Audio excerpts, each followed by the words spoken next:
বিএনপির ভারপ্রাপ্ত চেয়ারম্যান তারেক রহমান বলেছেন, আমাদের সফলতা অর্জন করতে হলে এখনও অনেক পরিশ্রম করতে হবে।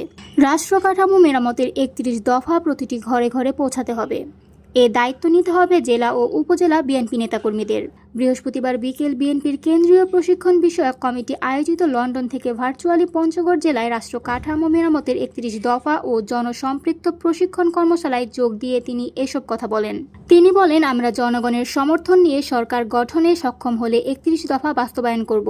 কেননা আমরা দেশের ২০ কোটি মানুষের সঙ্গে কমিটমেন্ট করেছি। দেশের মানুষের কাছে নেতাকর্মীরা নিজ নিজ এলাকায় গিয়ে ৩১ দফার কর্মশালার আলোচনা পৌঁছে দেবেন। তারেক রহমান বলেন, আমরা জুলুম করব না, প্রতিশোধ নেব না। আমরা প্রতিশোধ নিতে চাই ৩১ দফা বাস্তবায়নের মাধ্যমে। আমরা দেশের জনগণের কাছে রাষ্ট্রের আগামী কাঠামো তুলে ধরব। জনগণ যাতে আগামী দিনে বিএনপির ওপর আস্থা রাখতে পারে, তাই জনগণের আস্থা ধরে রাখতে প্রতিটি বিএনপি নেতাকর্মীকে জনগণের আস্থা অর্জন করতে হবে। বিএনপি ক্ষমতায় গেলে শিক্ষিত বেকারদের জন্য ভাতা প্রদানের উদ্যোগ নেওয়া হবে। এছাড়া কৃষিকে আধুনিকায়ন, কৃষকদের জন্য আলাদা ব্যবস্থা করা হবে।